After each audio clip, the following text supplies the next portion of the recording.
graduating class. The last time I was up on this stage, I was in grade 8, and I had to have my speech memorized and it was marked, so some things do get easier when you leave elementary school. In all seriousness, it is an absolute honor to be here. It truly feels like it was only yesterday that I was sitting exactly where you graduates are, ready to graduate grade 8 from Braemar House School myself. You are an incredible class, and I've had the pleasure of getting to know you, whether you were in grade 2 or I have recently met you at different events. Congratulations to all of you, parents, teachers, and of course, yourselves, the graduating class of 2016. This night is absolutely about you, but I urge you to reflect on the teachers and mentors that have guided you throughout your past years here at Braemar House School. It is nostalgic for me to think that some of the same teachers that taught you also have inspired me along the way. I know that if they influenced you even half as much as they influenced me in my time here, that you will be headed in a great direction.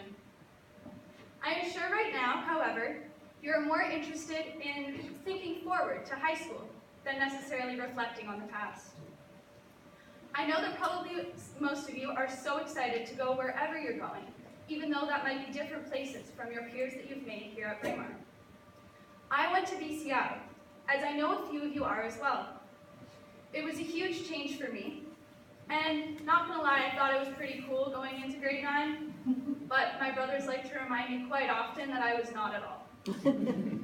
However, now being done first year university, with high school significantly in the past, I realize that it is definitely not about how cool you are, even though I know you'll all rock it. It's about the friends that you're going to make, and the friends you already have made, about the clubs that you will join, finding out what your passions are, and sharing those passions with others around you. As a class, I know that you all come from different backgrounds and represent all types of beliefs, religions, nationalities, genders, races, cultures, and various other differences. And yet, you are united. You have grown together as a community of individuals who have overcome challenges and adversaries together. And you will stand up here on this very stage tonight as equals when you receive your diplomas. I urge you to go forth in your journey with this same mindset that you have towards your class and apply it to the rest of the people that you will meet along your way. This is called being a global citizen.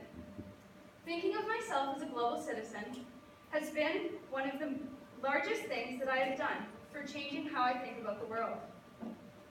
Being a global citizen means seeing yourself and your actions in a global context, not just how it affects you locally. This was a lesson that I learned while at the United Nations last year in Manhattan, serving as the Canadian delegate at the United Nations Youth Assembly.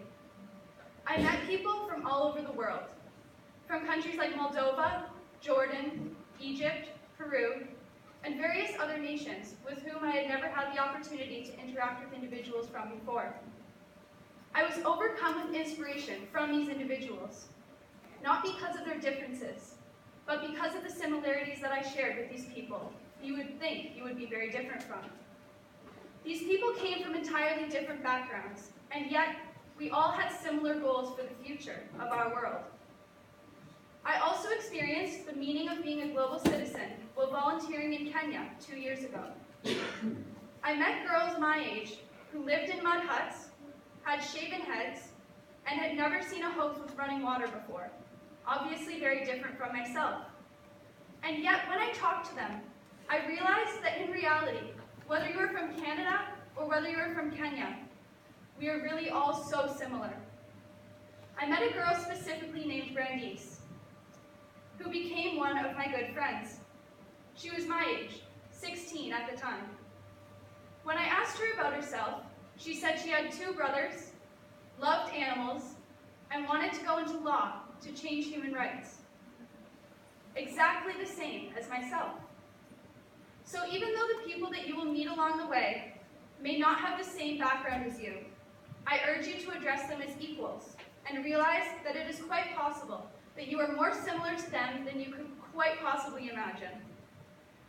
I know that this class has been one of Braemar's most active with Me to We and Free the Children. I was a volunteer at We Day when this class went to We Day Toronto last year. I know that all of you are very familiar with the notions, be the change, and you have the power to change the world. These seem like very fitting ideas with a graduation that has such a global theme, and after talking about being a global citizen. However, I would like to share with this class in particular something that I wish I learned a very long time ago. Changing the world does not mean that you have to change the whole world. Quite the opposite. Changing the world can mean that you have changed a small part of the world, which has affected greatly how it works. I was always very overwhelmed personally with the message of these speakers and activists at places like We Day, who always seemed to end their speeches with something like, "You can change the world." How are any of us, by ourselves, supposed to single-handedly stop climate change, end world hunger, give education to girls in third world countries, and save animals at the same time? This is where the most important lesson that I have learned in my life has helped me so greatly. Each one of us, each one of you, sitting ready to graduate grade 8, has a passion. These are the things that make us excited, angry, optimistic, pessimistic, overjoyed, and light up a fire inside our souls that screams, "This is why I'm here." Some of you may not have found your passions yet, and some of you may have so many passions that you're not sure where to start. Both of these are okay. What I can tell you is this: if you have something that makes your heart beat and makes you excited, focus on that. I have known a lot of you in this graduating class since you were little, and some of you, as I have said, I have just met. But I do know that each one of you has a different passion, whether it be for technology, food, music, academics, animals, sports, the environment, or the people around us. And furthermore, I do know that each one of these passions is equally as important when applied in a context of global citizenship. Whether your passion for food inspires you to help end poverty and hunger locally, or whether your passion for technology inspires you to want to provide access to computers for those less fortunate, or your passion for the environment makes you want to plant trees for the rest of your life. Each one of you has a fire that burns for something unique, and I urge you not to push your passion aside when you find it. Whether it is something that is considered cool or not, I promise it is important. You don't have to change the whole world, but if each one of you that are going into grade 9 next year focuses on the one thing that you are passionate about, I know that the world will change. I wouldn't say that I'm very experienced in giving commencement speeches, as this was my first one. But every time that I've watched Jane Goodall speak, which I can say is a lot more than most 18-year-olds would like to admit, she finishes her speeches with a story. And who am I to question the methods of such a grade? As such, I would like to share with you a story from when I was in Kenya. When I first arrived at Osenatoi Primary School, I was greeted by dozens of eager children who were to become my good friends over the next couple weeks. They showed me their school buildings with pride and excitement. Their passion for education was infectious. As I was walking around the schoolyard on that first day, I noticed that every school building had a message written on the outside of it. Written in either Swahili or English, it was obvious that these messages represented something very important, and that culturally, each person was supposed to carry with them these messages, much like the Braemar virtues that hang around this school. It was difficult to take in all of these messages on the first day, as I was so overwhelmed by all of the new people that I was meeting. And over the next few weeks, the group of Canadians that I went with to build the school walked through the schoolyard every day to the school that we were helping to construct. It was a whirlwind of excitement, hard work, passionate realizations about the world around us. When we were done building our classroom, I was absolutely overwhelmed with how grateful the students at Osenatoi Primary School were. The next day, when we had finished the school and were going to see it for the very last time, I noticed that our school building now had its own message inscribed upon it. The message was the following: our motto, educate Education is the world's weapon. I urge you to go forth in your journey with this in mind. Arm yourselves with nothing but pencils.